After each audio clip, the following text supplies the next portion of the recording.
Radio Claret América presenta Sediento de ti, la palabra, fuente de vida, con el sacerdote misionero claretiano Tony Díaz.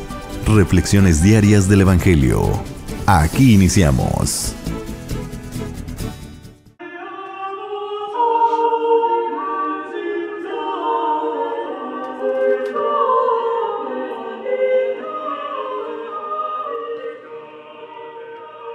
Bienvenidos hermanos a nuestras reflexiones bíblicas de las lecturas del día. Hoy es viernes de la octava de Pascua. Nuevamente felices Pascuas, que la gracia del resucitado esté con todos ustedes y participemos en la vida plena que Dios nos da en él. La primera lectura de hoy viene de los Hechos de los Apóstoles, capítulo 4, versículos 1 al 12. En aquellos días, mientras Pedro y Juan hablaban al pueblo, se presentaron los sacerdotes, el jefe de la guardia del templo y los saduceos, indignados porque los apóstoles enseñaban al pueblo y anunciaban la resurrección de los muertos por el poder de Jesús. Los aprehendieron y, como ya era tarde, los encerraron en la cárcel hasta el día siguiente. Pero ya muchos de los que habían escuchado sus palabras, unos 5,000 hombres, habían abrazado la fe. Al día siguiente, se reunieron en Jerusalén los jefes del pueblo, los ancianos, los escribas, el sumo sacerdote Anás, Caifás, Juan, Alejandro y cuantos pertenecían a las familias de los sumos sacerdotes. Hicieron comparecer ante ellos a Pedro y a Juan, y les preguntaron: ¿con qué poder o en nombre de quién han hecho todo esto? Pedro, lleno del Espíritu Santo, dijo: jefes del pueblo y ancianos, puesto que hoy se nos interroga acerca del beneficio hecho a un hombre enfermo, para saber cómo fue curado, sépanlo ustedes y sépalo todo el pueblo de Israel.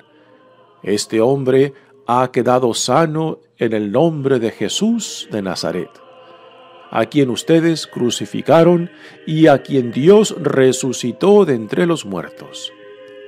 Este mismo Jesús es la piedra que ustedes, los constructores, han desechado y que ahora es la piedra angular. Ningún otro puede salvarnos, porque no hay bajo el cielo otro nombre dado a los hombres por el que nosotros debamos salvarnos. Palabra de Dios. El salmo responsorial es el Salmo 117 y el responsorio es: la piedra que desecharon los constructores es ahora la piedra angular. Aleluya. La piedra que desecharon los constructores es ahora la piedra angular. Aleluya. Te damos gracias, Señor, porque eres bueno, porque tu misericordia es eterna. Diga la casa de Israel, su misericordia es eterna. Digan los que temen al Señor, su misericordia es eterna. La piedra que desecharon los constructores es ahora la piedra angular. Esto es obra de la mano del Señor. Es un milagro patente. Este es el día del triunfo del Señor, día de júbilo y de gozo. Libéranos, Señor, y danos tu victoria. Bendito el que viene en el nombre del Señor. Que Dios desde su templo nos bendiga. Que el Señor nuestro Dios nos ilumine. La piedra que desecharon los constructores es ahora la piedra angular. Aleluya. El Evangelio de hoy viene de Juan, capítulo 21, versículos 1 al 14. En aquel tiempo Jesús se les apareció otra vez a los discípulos junto al lago de Tiberíades. Se les apareció de esta manera: Estaban juntos Simón Pedro, Tomás, llamado el gemelo, Natanael, el de Caná de Galilea, los hijos de Zebedeo y otros 2 discípulos. Simón Pedro les dijo: «Voy a pescar». Ellos le respondieron: «También nosotros vamos contigo». Salieron y se embarcaron, pero aquella noche no pescaron nada. Estaba amaneciendo cuando Jesús se apareció en la orilla, pero los discípulos no lo reconocieron. Jesús les dijo: «Muchachos, ¿han pescado algo?». Ellos contestaron: «No». Entonces él les dijo: «Echen la red a la derecha de la barca y encontrarán peces». Así lo hicieron, y luego ya no podían jalar la red por tantos pescados. Entonces el discípulo a quien amaba Jesús le dijo a Pedro: «Es el Señor». Tan pronto como Simón Pedro oyó decir que era el Señor, se anudó a la cintura la túnica, pues se la había quitado, y se tiró al agua. Los otros discípulos llegaron en la barca arrastrando la red con los pescados, pues no distaban de tierra más de 100 metros. Tan pronto como saltaron a tierra, vieron unas brasas y sobre ellas un pescado y pan. Jesús les dijo: «Traigan algunos pescados de los que acaban de pescar». Entonces Simón Pedro subió a la barca y arrastró hasta la orilla la red repleta de pescados grandes. Eran 153, y a pesar de que eran tantos, no se rompió la red. Luego les dijo Jesús: vengan a almorzar. Y ninguno de los discípulos se atrevía a preguntarle: ¿quién eres?, porque ya sabían que era el Señor.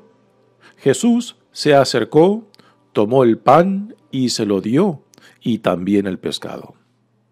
Esta fue la tercera vez que Jesús se apareció a sus discípulos después de resucitar de entre los muertos.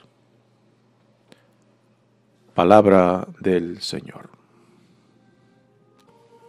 Muy bien, demos comienzo a nuestra reflexión de las lecturas de hoy. Continuamos leyendo de la escena cuando Pedro y Juan van al templo y ahí sanan a un paralítico de nacimiento. Y después de esta gran escena donde el paralítico empieza a caminar y empieza a saltar y a glorificar a Dios por su sanación, pues esto atrae a un gran número de gente en torno a ellos. Y Pedro ahí toma la oportunidad para proclamar la buena nueva de la resurrección de Jesucristo y en nombre de quien esa sanación de ese paralítico ahora ya sanado se llevó a cabo. Y toda esta multitud de gente en torno a Pedro y a Juan, pues ha atraído la atención de los líderes, no solamente de Jerusalén, sino también de los líderes del templo. Y ahora vienen los líderes y confrontan a Pedro y a Juan, y desde este punto en adelante empezará lo que Jesús ya les había dicho acerca de la persecución que sufrirían por causa de él y por causa del Evangelio. Y aquí ahora Pedro y Juan, estando en el templo, pues darán testimonio de Jesús y ahí empezará ya a manifestarse la persecución que desde este día en adelante se irá intensificando. Y la persecución pasará a ser un signo de fidelidad al mensaje de Jesús, como prueba de que son fieles al mandato de Jesús, y la persecución pues será un testimonio de esa verdad. Dice la lectura de hoy: en aquellos días, mientras Pedro y Juan hablaban al pueblo, se presentaron los sacerdotes, el jefe de la guardia del templo y los saduceos. ¿Quiénes eran estos? Los sacerdotes, los encargados de los oficios religiosos dentro del templo, particularmente las ofrendas de animales. El jefe de la guardia, que estaba compuesto, nos dicen los comentaristas, que mayoría eran levitas, y después los saduceos, que eran el grupo dentro de la comunidad judía que representaban el poder dentro de la comunidad y los que tenían más contacto con el poder romano. Y por tanto, pues tenían los saduceos interés de mantener la paz dentro de la comunidad para no atraer atención del poder romano que los aplastara o que se introdujeran en la vida de la comunidad judía. Así que los saduceos tenían un pie en la comunidad judía y otro pie en el mundo político del Imperio Romano. Y los saduceos en particular no creían en la resurrección. Por eso la predicación de la resurrección de Jesucristo por Pedro y Juan en esta escena pues era uno de los puntos que les pedirán cuentas a ellos, porque los saduceos no creían en la resurrección, a diferencia de los fariseos, que era el grupo más grande dentro de la comunidad judía, pero que entre los saduceos y fariseos había conflicto, había enemistad. Y aunque los fariseos eran un número más grande que los saduceos tenían mucho más poder, tanto político, económico y religioso, por ser los que controlaban el Sanedrín y también el poder dentro de Jerusalén y del templo que se encontraba en Jerusalén. Así que ahora vienen estos representantes del poder, autoridad, tanto política como religiosa dentro de la comunidad judía, y confrontan a Pedro y a Juan, indignados porque los apóstoles enseñaban al pueblo y anunciaban la resurrección de los muertos por el poder de Jesús. Así que este es uno de los puntos críticos que los saduceos acusarán a Pedro y a Juan en esta escena. Los aprendieron y como ya era tarde, los encerraron en la cárcel hasta el día siguiente. Pero ya muchos de los que habían escuchado sus palabras, unos 5,000 hombres, habían abrazado la fe. Nuevamente aquí tenemos un contraste entre la aceptación de la proclamación del Evangelio por el pueblo, por la gente sencilla, a diferencia de los líderes que aún ahora rechazan a Pedro y a Juan. Ya habían rechazado a Jesús, cuando Jesús mismo, predicando en el área del templo, también lo rechazaron y lo persiguieron, y a últimas lo condenaron y lo entregaron al poder romano para que fuera crucificado. Y ahora estas mismas autoridades del Sanedrín pues ahora van detrás de los discípulos. Y lo impresionante de esta escena es de que tanto Pedro como Juan son hombres sencillos, son pescadores, quizás analfabetas, quizás sin ningún tipo de educación, y ahora serán presentados ante el Sanedrín, la autoridad suprema dentro de la comunidad judía. Y no solamente dentro de Jerusalén, sino en todos los lugares donde habitaban comunidades judías, su poder y su autoridad hasta allá llegaban. Recordamos, por ejemplo, como Pablo, cuando empezó la persecución de los cristianos, él llevaba cartas de autorización de este mismo Sanedrín para arrestar a otros en Damasco, ¿no? Así que la autoridad del Sanedrín en Jerusalén no solamente era sobre Jerusalén, sino sobre todas las comunidades judías, más allá del territorio de aún de Israel, donde quiera que existieran. Esa conexión religiosa aún existía, y las comunidades judías en el exterior y lejos de Jerusalén aún reconocían ese poder y autoridad. Así que es ante este cuerpo jurídico que ahora Pedro y Juan, y también al paralítico ya sanado, también está presente en esta escena. Dice: al día siguiente se reunieron en Jerusalén los jefes del pueblo, los ancianos y los escribas, el sumo sacerdote Anás, Caifás, Juan, Alejandro y cuantos pertenecían a las familias de los sumos sacerdotes. Así que recordemos que la mayoría de esta gente del Sanedrín y del cuerpo jurídico que tenía autoridad suprema, pues eran parte del grupo de los saduceos. hicieron comparecer ante ellos a Pedro y a Juan y les preguntaron: ¿con qué poder o en nombre de quién han hecho todo esto? Esta pregunta va al por qué Pedro y Juan han llevado a cabo esa sanación y después la predicación acerca de Jesús dentro del templo. Este es el punto crítico de esta acusación. ¿Quién les dio la autoridad tanto de sanar como de predicar? Y particularmente predicar el nombre de Jesucristo acerca de la resurrección. Porque ellos son los líderes tanto de Jerusalén y particularmente de las autoridades dentro del templo. Y sin la autoridad de ellos, pues nadie podía hacer nada. Y sin embargo, aquí Pedro y Juan, con toda confianza, simplemente por ser parte de la comunidad judía, habían ido al templo para los rituales religiosos de la comunidad judía, pero el Espíritu los movió para sanar a este paralítico, y también Pedro toma la oportunidad para predicar después de que la gente se amontona en torno a ellos, y Pedro pues no pierde la oportunidad de proclamar a Cristo resucitado. Ahora viene la respuesta de Pedro ante esta pregunta del Sanedrín. Así que nuevamente no perdamos de vista, ¿no?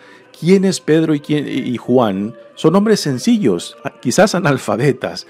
Y es impresionante cómo Pedro, en vez de bajar la cabeza, en vez de humillarse ante esta autoridad suprema, no, es un Pedro impresionante, transformado. Recordemos al Pedro que negó que conocía a Jesús, que abandonó a Jesús, ¿no? Y ahora tenerlo ante el Sanedrín, un hombre sin cultura, sin educación, hablando con este poder y también denunciando en sus caras a los que habían rechazado a Jesús, a los que lo habían condenado y entregado a los romanos para crucificarlo, ¿no? Es impresionante el valor que Pedro tiene, y este es el valor del Espíritu. El valor del Espíritu que Jesús ya les había hablado cuando les dijo de que serán llevados ante las autoridades, pero no se preocupen lo que tienen que decir, lo que tienen que hacer. Yo les daré el Espíritu para que digan lo que tienen que decir, ¿no? Pues aquí estamos viendo claramente manifestado eso que Jesús ya les había dicho. Pedro, lleno del Espíritu Santo, dijo: jefes del pueblo y ancianos, puesto que hoy se nos interroga acerca del beneficio hecho a un hombre enfermo, para saber cómo fue curado, sépanlo ustedes y sépanlo todo el pueblo de Israel. Este hombre, aquí da la impresión de que cuando dice este hombre, que el paralítico ya sanado está junto con ellos, ha quedado sano en el nombre de Jesús de Nazaret. Y ahora viene la acusación: a quien ustedes crucificaron y a quien Dios resucitó de entre los muertos. Esto es como una bofetada particularmente a los saduceos que están ahí presentes, hablarles de la resurrección enfrente de ellos, en su propia cara. ¿De dónde le sale este valor a Pedro? Aquí está las palabras de Jesús manifestadas, es el Espíritu que Él les prometió que se les daría para que dieran este testimonio. Y aquí lo tenemos claramente manifestado en Pedro. Este mismo Jesús es la piedra que ustedes, los constructores, han desechado y que ahora es la piedra angular. Aquí Pedro está citando al Salmo 118 o 117, según la versión de la Biblia que tengan, que también es parte del Salmo responsorial que hoy se leyó. Y al citar este salmo, pues está Pedro utilizando la táctica que tanto los fariseos como también los escribas utilizaban para armar sus argumentos, citando la Sagrada Escritura. Y Pedro, siendo un analfabeta, pues miren, aquí las palabras del Salmo le vienen claramente a la mente para armar su argumento en esta denuncia. Y aunque es una denuncia, recordemos que Pedro no hace esta denuncia para condenar, sino también aún tienen la esperanza de que aún el Sanedrín, la gente de la autoridad suprema, cambien de parecer y acepten a Jesús como el Mesías, como el Salvador. Así que esta denuncia no es para condenar, es para provocar la conversión en esta audiencia, aunque es una audiencia pues que no están dispuestos a escucharlos, pero Pedro aún tiene esperanzas. Ningún otro puede salvarnos, continúa Pedro, porque no hay bajo el cielo otro nombre dado a los hombres por el que nosotros debamos salvarnos. Qué testimonio, qué palabras impresionantes. Nuevamente, tomando en consideración quién es Pedro, de dónde viene y en dónde se encuentra dando este testimonio, ¿no? Es impresionante cómo las palabras de Jesús, del Espíritu que se les daría aquí, se están manifestando claramente. Muy bien, pasemos ahora al Evangelio de hoy, que viene de Juan. Es el capítulo 21. Nos dicen algunos comentaristas que este capítulo 21 en Juan es muy probable un capítulo que fue añadido mucho después de que el Evangelio de Juan fue escrito. En el lenguaje griego, el lenguaje original, los que conocen más a fondo tanto el lenguaje como el Evangelio en su origen, dicen que hay una distinción entre este último capítulo y el resto del Evangelio, y por eso dicen que hay duda de que este último capítulo fuera parte del Evangelio original y que más tarde se le añadió. Pero los escritos más antiguos incluyen este último capítulo. Y los comentaristas nos dicen de que este último capítulo, esta última narración de la aparición de Jesucristo resucitado a sus discípulos, tiene que ver más con el sentido de la iglesia, porque hay varios elementos simbólicos que hacen referencia, sino al reino ya hecho realidad en Jesucristo, y también a la iglesia, a la comunidad que se forma en torno a Jesucristo. Dice, en aquel tiempo Jesús se les apareció otra vez a los discípulos junto al lago de Tiberíades. Este mismo lago de Tiberíades es conocido por diferentes nombres. También el lago de Galilea, el mar de Galilea, el lago también de Genesaret, y aquí como Tiberíades. Tiberíades es una población pegada a la parte oeste del lago, como también Genesaret, otra población pegada al lago, y también el nombre del lago de Galilea, mar de Galilea, porque está dentro de la región de Galilea al norte de Jerusalén. Así que es el mismo lago que se le da diferentes nombres. Dice, se les apareció de esta manera. Estaban juntos Simón Pedro, Tomás, llamado el gemelo, Natanael, el de Caná de Galilea, los hijos de Zebedeo y otros 2 discípulos. En total son 7 los que están aquí juntos reunidos. Y Simón Pedro les dice, voy a pescar. Y ellos le respondieron, también nosotros vamos contigo, ¿no? La escena nos da la impresión de que no saben qué hacer con sus vidas ahora. Parece que todavía no tienen una orientación. ¿Y ahora qué hacemos después de esto? No saben qué hacer con la experiencia de la resurrección y no saben cómo, en cierta manera, movilizarse o orientarse hacia donde Dios en Jesucristo los llama. Y esto también, pues, es un punto muy interesante porque es Cristo,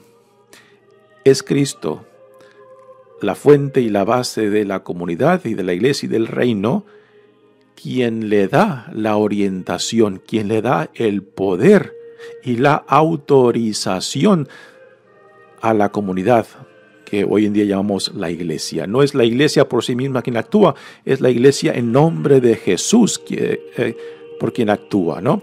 Así que esta escena en la cual los discípulos no saben qué hacer con ellos mismos, pues requiere de la presencia de Cristo resucitado que los oriente, que los envíe y que les dé la autoridad para hacer lo que la iglesia, lo que la comunidad es fundada para hacer. O sea, la comunidad no existe para sí misma, la iglesia no existe para sí misma, la iglesia existe para el reino.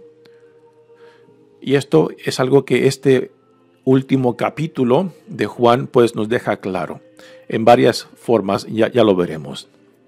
Así que se van a pescar como diciendo, no sabemos qué hacer, ¿no? Y es ahí donde Jesús resucitado viene al encuentro de ellos, así como Jesús vino al encuentro de los que iban en camino a Emaús, también confusos, también no sabiendo qué hacer con todo lo que había ocurrido y la noticia de la resurrección de la tumba vacía y el testimonio de las mujeres que tampoco aceptaron. Pues igualmente aquí Jesús resucitado viene a ellos también para abrirles los ojos y también para orientarlos hacia qué es lo que tienen que hacer ahora con todo esto que ha ocurrido.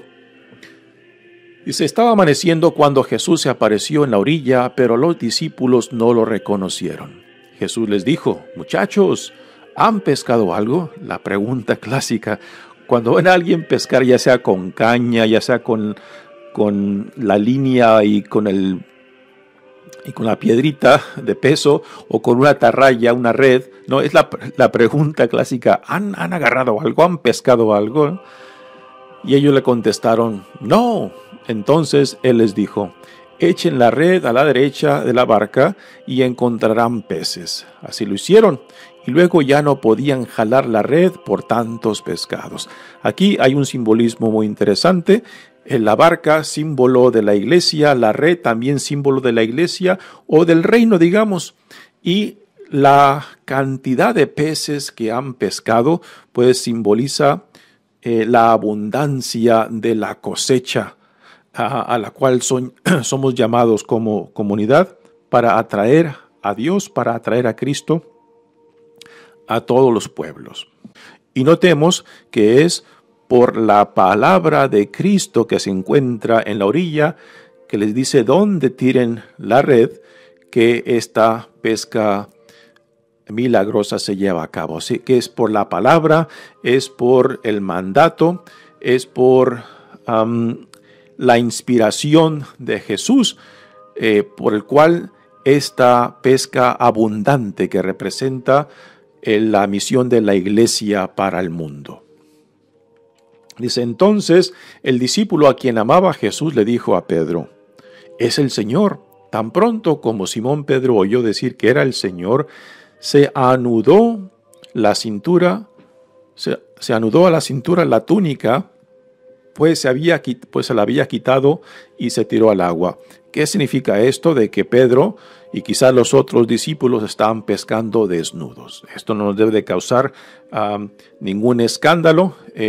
La desnudez no es algo que sea escandaloso para esos tiempos como lo es para muchos de nosotros hoy en día, ¿no? Así que simple y sencillamente Pedro estaba pescando desnudo, se puso la túnica, se echó al agua para ir al encuentro con el Señor que se encuentra a la orilla del lago. Los otros discípulos llegaron en la barca arrastrando la red con los pescados, pues no distaban de tierra más de 100 metros. Tan pronto como saltaron a tierra, vieron unas brasas y sobre ellas un pescado y pan. Aquí esta escena nos debe de dar algunos signos de la Eucaristía, de Jesús, que está preparando tanto el pan como el pescado, ¿no?, para sus amigos. Tan pronto como saltaron a tierra, vieron unas brasas y sobre ellas un pescado y pan. Jesús les dijo, traigan algunos pescados de los que acaban de pescar. Entonces Simón Pedro subió a la barca y arrastrando hasta la orilla la red repleta de pescados grandes. Aquí este detalle es un detalle muy interesante porque es Pedro el primero entre iguales, el líder de esta comunidad que representa la iglesia. Y como tal, pues Pedro representa la autoridad dentro de esta pequeña comunidad. Y el hecho de que él es quien jala la red es símbolo de esa autoridad que Jesús mismo le había dado a Pedro. Y el hecho de que la red no se rompe, pues es la red símbolo tanto de la comunidad o de la iglesia como también del reino, de que se mantiene unida. Y este es un tema que sale constantemente tanto en los evangelios como en nuestra sagrada Eucaristía. El tema de la unidad, de que en Cristo somos llamados a ser uno. Aunque seamos diversos, aunque haya diferencias entre nosotros, la diversidad no debe de ser un motivo para que nos separemos. Todo lo contrario, nuestra diversidad debe de ser algo que pues glorifique a Dios, que a pesar de nuestras diversidades, nuestras diferencias, en esta diversidad se manifiesta la grandeza de Dios, ¿no? Así que el hecho de que la red no se rompa a pesar de la gran cantidad de peces o de pescados, pues es símbolo de la unidad a la cual somos llamados como comunidad, como iglesia, como ciudadanos del reino. Y Jesús los invita, se vengan a almorzar, y ninguno de los discípulos se atrevía a preguntarle quién eres, porque ya sabían que era el Señor.